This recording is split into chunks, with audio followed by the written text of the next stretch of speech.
안녕하세요. 이국 유학고수 TV 시청자 여러분들. 오늘도 멤버분의 질문이 있어서 읽고 대답해 보겠습니다. 특히 오늘은 경영학을 전공한 분이시군요. 인공지능 시대에 실리콘밸리에서 활동하는 공학 박사인 저희 의견을 답변으로 대답해 보겠습니다. 하지만 저희 개인적인 생각일 뿐, 다양한 사람들의 이야기를 들어보세요.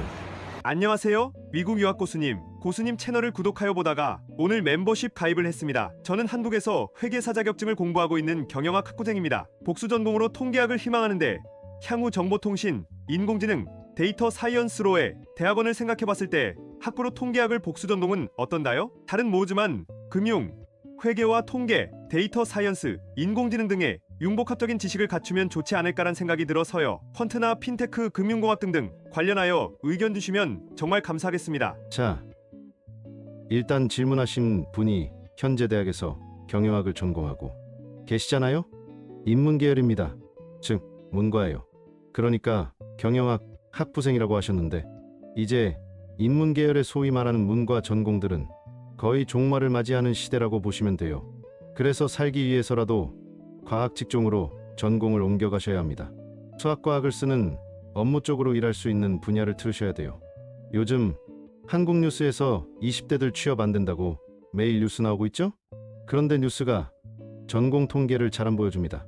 그래서 학생들이 정보를 잘할 수가 없어요. 왜 그러냐면 뉴스 기자들이 문과이기 때문이에요. 문과의 불리한 내용은 잘 안 가르쳐 줍니다. 20대들 취업 안 되는 젊은이들 대부분 문과 전공이에요. 동양 철학, 서양 철학, 불문과, 지리학과, 역사학과, 이런 학과들은 거의 취업이 안 되는 세상이라고 보면 됩니다.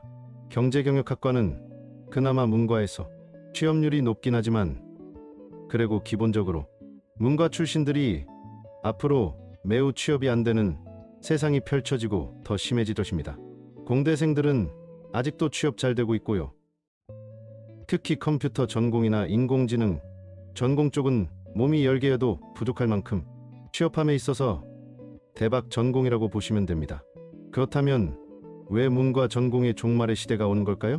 왜냐면 인공지능이란 게 결국엔 과거의 데이터로부터 미래를 예측하는 방식이잖아요. 근데 과거의 데이터 중에 스캔하기 가장 쉬운 게 책이에요. 즉, 말로 하는 것들 있잖아요. 텍스트를 베이스로 하는 자료들이요. 그래서 이제 경제학과나 경영학과 다니시는 분들은 경제학 서적 많이 읽으시잖아요.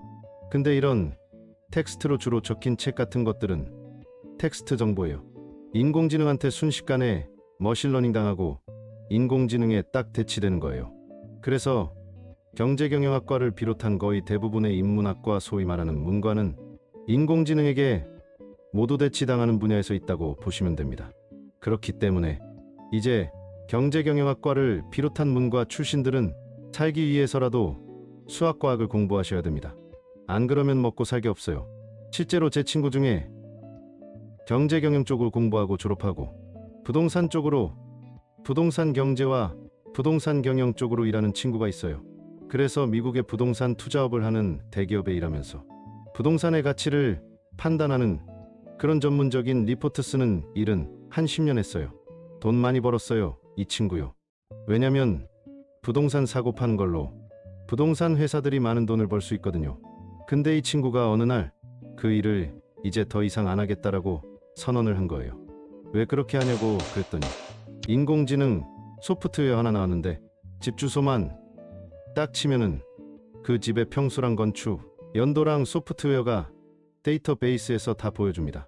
건설에 사용된 주요 자재나 그 자재의 법률적인 위법사항, 그 주변의 범죄나 홍수, 화재 난 지난 10년간의 데이터를 바탕으로 그 집의 가치를 그냥 자동으로 인공지능이 평가해 준다는 거예요. 사람이 원래 그거를 했었는데 말이죠.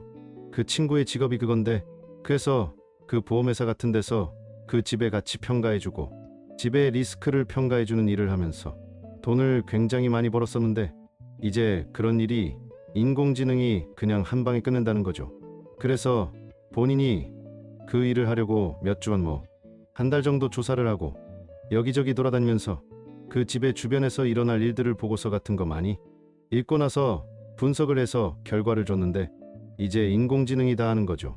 그리고 그렇게 해서 만든 보고서는 또 인공지능이 자체 데이터베이스에 보관하고 있다가 또 그 주변에 다른 집을 평가할 때 또 참고 자료를 쓴다는 겁니다.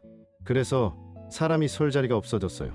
이제 기계가, 즉 인공지능 소프트웨어가 전부해버리고 버튼 하나만 누르면 이제 다 되는 시대가 오기 때문에 이제 이 친구가 말하기를 앞으로는 정말로 경제학과나 경영학과 나오고 부동산 쪽에서 할 일이 없다는 거, 인간이 설 자리가 없어졌어요. 그렇기 때문에 이제 인공지능에게 빠르게 대치당하는 일이 특징적으로 있거든요. 그게 바로 대부분 문과 전공이에요. 문과 전공자들은 앞으로 살기 위해서라도 이제 문과 직종을 버리시고 수학, 과학을 하는 이공계열 쪽으로 반드시 붙으셔야 돼요. 그래서 통계 쪽 이렇게 복수 전공하는 거 아주 좋은 겁니다. 조금이라도 수학을 해야 먹고 삽니다. 수학이나 과학을 해야 앞으로 먹고 사는 세상이에요. 원래 과거에도 그랬습니다. 기술 배운 사람이 먹고 살기 쉬웠죠. 그런데 앞으로는 선택사항이 아니라 과학, 수학을 하는 것은 필수인 시대가 온 겁니다. 좀 여유가 되시면 통계만 할 게 아니라 컴퓨터 프로그래밍을 조금 배워놓으세요. 사실 이제 컴퓨터 프로그래밍을 잘할 필요도 없어요. 그리고 통계도 수학 공식 많이 알 필요 없습니다. 왜냐면 그것도 인공지능이 어느 정도 다 수학 공식도 추천해주는 시대입니다. 1부터 10만까지 더하는 알고리즘 만들어줘라고 인공지능에게 말해보세요. 파이썬으로 만들어줘 하면 파이썬으로 만들어줍니다. 이번에 나 파이썬 안 쓰고 자바스크립트 쓸 건데 자바스크립트를 만들어줘라고 인공지능에게 말하면 바로 만들어주는 겁니다. 파이썬 문법을 자바스크립트로 바로 똑같이 변경해가지고 그런 걸 다 해주는 시대이기 때문에 뭐 좀 더 복잡한 프로그램 기법도 프롬프트 자세하게 적어서 물어보면 대답해줬죠? 뭐 예를 들면 내가 클라이언트의 프론엔드 유저 인터페이스에서 뭐 이런 계산할 건데 백엔드에 있는 데이터를 가져와서 그거 바탕으로 풀어낸 뒤에 보여주고 입력자 유저 값을 받아서 다시 백엔드에 저장하는 그런 알고리즘 만들고 싶다고 말하면 다 만들어줍니다. 그렇기 때문에 코딩을 깊이 할 필요도 없고 통계도 마찬가지입니다. 예전에는 통계학과 학생들이 통계 전용 계산 소프트웨어를 본인이 잘 쓸 줄 알아야 되는데 이제는 인공지능들한테 다 물어보면 돼요. 인공지능한테 내가 이러이러한 케이스에서 이러이러한 데이터가 있는데 예를 들면 공장에서 몇백만 개의 생산되는 데이터들이 있는데 여기서 내가 불량률을 찾아내고 개선하는 업무를 하고 싶은데 그러면 어떤 통계 알고리즘을 써야 되고 어떤 그 코드를 이 상황에서 써야 되고 그리고 그거를 써야 되는 이유가 뭔지 근본 원인을 설명해줘 하면은 사실 통계학과 안 나와도 다 알 수 있을 만큼 다 설명해주는 시대가 왔어요. 하지만 그럼에도 불구하고 이제 컴퓨터에 그런 코딩에 대한 경험과 통계를 실제 해본 경험이 있다면 좋겠죠? 그걸 바탕으로 인공지능은 더 잘 쓸 수 있는 사람이 될 수 있으므로 인공지능 시대에도 대학에서 전공 지식을 쌓아야 하는 겁니다. 그래서 앞으로는 인공지능 시대에 그 인공지능이 이제 웬만한 그 프로그래밍이나 통계, 계산을 다 해주는 시대가 왔어요. 하지만 그럼에도 불구하고 수학적으로 사고하고 과학적으로 사고하고 그 컴퓨터의 알고리즘, 즉 순서도를 생각하는 사람들이 앞으로 굉장히 중요하다는 거죠. 그래서 그런 쪽으로 이공계 쪽으로 살짝 인생을 틀으셔야 되니까 경제경영에서 지금 이미 말한 것처럼 예를 들면 퀀트나 금융테크 뭐 이런 회사가 있다고 쳐봐요. 과거의 퀀트 회사에는 컴퓨터공학 박사를 알고리즘 코딩하라고 많이 뽑았어요. 그 다음에 그 컴퓨터공학 박사를 노련한 경험이 많은 프로페셔널한 경영학과 출신의 그런 프로 투자자랑 한조가 돼가지고 둘이 같이 일하게 만들었었어요. 그래서 컴퓨터 하는 사람은 프로그래밍하고 전문 투자자는 자신의 투자 경험을 바탕으로 어떤 투자에 대한 감각이 있겠죠. 그걸 바탕으로 같이 이제 일을 했어요. 그런데 이제 인공지능이 시대가 오게 되면서 이제 전문적으로 경제학, 경영학에 대한 지식이 있는 사람이 그렇게 많이가 필요 없어요.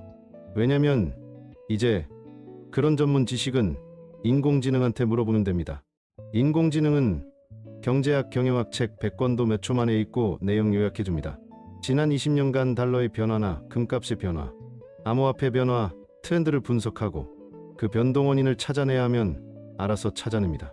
마찬가지로 컴퓨터공학자들도 이제는 과거에 이렇게 많은 코딩 지식을 가진 많은 코딩 방법론을 아는 사람들이 필요한데 이제 그렇지 않아요. 왜냐면 예를 들면 시장의 가격 변동을 예측할 수 있는 프로그램을 짤 건데 그때 사용되는 미분 방정식을 수치 해석하는 알고리즘 이론 10가지만 추천해주고 각각의 장단점 분석해주라고 생성형 인공지능에게 부탁하면 다 분석해줍니다. 그러니까 요즘 앞으로 인공지능 시대에 필요한 인재는 실질적으로 여러 분야에서 다양한 경험이 있는 사람들이에요. 그러니까 오히려 인공지능 시대에 살아남으려면 경영학만 기피하면 안 됩니다. 경영학의 백그라운드 조금 있고 그거 있는 상태에서 컴퓨터도 조금 다를 줄 알아서 코딩한 거 대충 의미를 볼 수 있어야 하고 그러면서 통계학에 대한 지식도 좀 있고 그런 다양한 경험을 해보고 다양한 지식이 있는 팔방미인이 필요한 세상이에요. 팔방미인 같은 사람이 종합적인 것을 고려해 판단을 굉장히 잘 내리는 그런 인재가 인공지능 시대에 좋은 인재입니다. 모든 개개인이 앞으로 중소기업의 사장님과 같은 마인드를 가지고 있어야 돼요. 왜냐면 중소기업의 직원 같은 일을 과거에는 사람이 하던 일이 이제 인공지능 다 하는 세상이 왔기 때문입니다. 아시겠죠? 그래서 다양한 지식을 가져야 돼요. 마치 중소기업 사장님 같은 마인드로 다양하게 잡다한 지식을 가져야 인공지능 시대에 살아남을 수 있습니다. 문과 전공만으로 살아남을 수 없습니다. 그래서 솔직히 말하면 문과 이과의 전공이 모호한 팔방미인 같은 사람이 돼야 돼요. 근데 사실 그게 실리콘밸리가 추구하는 인재입니다. 저희 회사는 인공지능 회사예요. 그래서 인공지능에 대해서 전 세계에서 누구보다도 많은 지식을 가지고 있고 전 세계에서 인공지능 때문에 가장 잘 나가는 회사가 저희 회사입니다. 근데 저희 회사는 문과나 이과의 구분이 없는 그런 인재를 선호합니다. 물론 대부분 공대 출신이지만 공대 출신들이 의외로 경제학과 경영학을 잘하면서도 정치와 문화를 잘 알고 종교도 잘하는 공대생들이 많은 게 저희 회사 대부분의 직원들이에요. 그래서 저희 회사가 저를 좋아하는 이유는 제가 원래 좀 그런 인간이에요. 어렸을 때부터 한국에 살 때 제가 어른들한테 가장 많이 혼났던 원인이 뭐냐면 하나 집중하지 못하고 이것저것 다양한 것만 하니까. 그러면 이도 저도 아닌 사람이 된다고 어른들한테 항상 특히 학교 담임 선생님한테 항상 혼났어요. 하지만 선생님이 틀리셨죠. 선생님은 유교적인 문화 속에서의 유교적인 엘리트를 하시했죠. 키우려고 했던 건데 시대착오적인 잘못된 생각입니다. 앞으로의 시대에는 잡다구리하게 알면서 폭넓은 지식을 가진 사람이 한 가지만 잘하는 전문가를 다 이기는 세상이 옵니다. 모든 것은 인공지능의 지식 서포트 때문이죠. 아시겠죠? 제가 수능 봤을 때 그 제일 잘했던 과목이 수능에서 수탐2입니다. 수리탐 고행역2요. 수탐이의 질문들은 뭐랄까 다양한 걸 물어보잖아요. 과학도 물어보고 사회도 물어보고 일반적인 어떤 사회 현상이나 개념들에 대한 포괄적인 지식을 요구하는 게 수탐2잖아요. 저는 학교 다닐 때 수탐2만 되게 잘했어요. 아시겠죠? 그리고 수학을 그리 잘하지는 않았어요. 박사과정 때도 수학 문제 풀제 수치 해석 프로그램에서 라이브러리 선택해서 임포트한 다음 저 대신 풀라고 컴퓨터에게 시켰지요. 제가 수치 해석 알고리즘을 수학 공식 보면서 짜지는 않았어요. 그러니까 하나 이렇게 딱히 잘하는 거 없이 그냥 팔방미처럼 폭넓은 지식을 가지고 있었던 사람이 저인데 왜 그러냐면 제가 집중력이 되게 짧아요. 그래가지고 하나 오래 집중하지 못합니다. 그래서 공부할 때 수학 한 30분 하면은 피곤해져가지고 딴 거 하고 싶어요. 그러면 이번엔 과학을 합니다. 과학을 하면 30분 하면은 또 피곤해져서 딴 거 하고 싶어요. 그러면 그 다음부터 영어 공부를 합니다. 영어 30분 하면 지겨워져가지고 게임을 좀 해요. 게임도 또 오래 못해. 게임 죽돌이가 또 안 돼요. 제가 게임을 또 한 30분 이상 하면 또 지겨워가지고 안 하고 싶어요. 그럼 그때부터 만화책을 보는 거죠. 만화책도 또한 30 보면 지겨워요. 뭐 그런 인간이었어. 뭐 하나 집중 못하고 이것저것. 그런데 아뿔싸, 세상에 이런 일이 있나요? 실리콘밸리가 추구하는 인재가 이런 인간입니다. 다양한 걸, 중요한 걸 두루두루 조금씩 알면서 한 번에 머릿속에서 통찰력을 가지고 뭔가를 할 수 있는 사람, 다양한 경험이 있는 사람, 이게 실리콘밸리가 원하는 인재예요. 실리콘밸리는 이런 인재를 원해요. 그래서 한국에서 제가 이렇게 굉장히 대단한 인간으로 취급 못 받았던 게, 한국은 뭐 하나만 잘하는 전문가를 되게 좋아하거든요. 그래서 제가 한국에서 뭐 대기업을 다녔을 때 제가 뭐 딱히 한국에서는 두각을 드러내기 힘들었어요. 왜냐면 제가 한국의 뭐 반도체 대기업을 다녔는데 반도체사를 다녔거든요. 근데 같은 부서에 반도체 트랜지스터만 한평생 한 사람이 있는 거예요. 그래서 그 사람은 학부를 한국의 명문대 전자공학과를 나오고 석사 때 한국의 뭐 석사 명문 석사 과정을해서 반도체 트랜지스터를 전공한 거죠. 그리고 그걸로 석사 박사를 한 거예요. 그 다음에 졸업하고 한국의 반도체에서 트랜지스터의 성능을 측정하는 그런 부서에서 일하는 거예요. 그러니까 트랜지스터 반도체, 트랜지스터를 다루려면 굉장히 전문적인 지식이 있어야 돼요. 핀팻이나 게이트 올어라운드 같은 그런 나노와이어 계열의 트랜지스터는 그 핀팻이나 나노와이어에 특화된 그 트랜지스터 퍼포먼스 측정법이 있고, 그거에 특화된 품질 테스트 방법이 있고 뭐 그래요. 그렇기 때문에 그런 것만 한평생 한 사람을 제가 어떻게 이길 수가 없죠? 이길 수가 없습니다. 그렇단 말이에요. 그리고 이번에는 그 반도체를 공장에서 조립해서 붙이는데 납땜을 해서 붙이거든요. 물론 사람 손으로 납땜하는 게 아니라 솔더 리플로라고 하는 자동화된 공업용 오븐에다 집어넣고 250도 이상으로 가열해서 그 자동으로 붙이거든요. 기계가 납땜을 하는 방식이요. 그 솔더 리플로 하는 과정에서 솔더만 연구하는 금속 재료공학으로 한국 내에서 박사학위를 받은 사람이 그것만 막 하고 있는 거예요. 또 그런 사람한테 붙으면은 제가 이길 수가 없죠. 한국에서는 딱히 두각을 나타내기 힘든 사람이었는데 실리콘밸리 오니까 제가 굉장히 두각을 나타낸 거예요. 왜냐면 저는 반도체 웨이퍼 생산 공정도 조금 알고, 핀팻도 조금 알고, 나노와이어도 조금 알고, PCB 기판 공정도 조금 알고, 패키징 조립 공정도 조금 알고, 납땜 공정이나 플럭스 워싱 공정도 조금 알고, 서플라이 체인도 조금 알고, 소프트웨어도 조금 알고, 하드웨어도 조금 알고, 문화도 조금 알고, 영미 문화권도 조금 알고, 일본 문화권도 조금 알고, 한국 문화권 아주 잘 알고, 전 세계의 문화를 잘 이해하고, 기독교 문화도 좀 이해하고, 유교 문화, 불교 문화도 좀 이해하고, 아무래도 아시아에서 살았으니까 아시아도 알고, 미국에서 미국 교회 다녀서 백인 문화도 잘 알고, 다양한 거에 대한 이해가 있으니까 실리콘밸리는 제가 인재라고 생각합니다. 저 한 명 뽑으면 세계를 움직일 수 있거든요. 그 세계의 많은 기업들과 하청업체의 사람들을 모두 리드할 수 있는 리더가 바로 저입니다.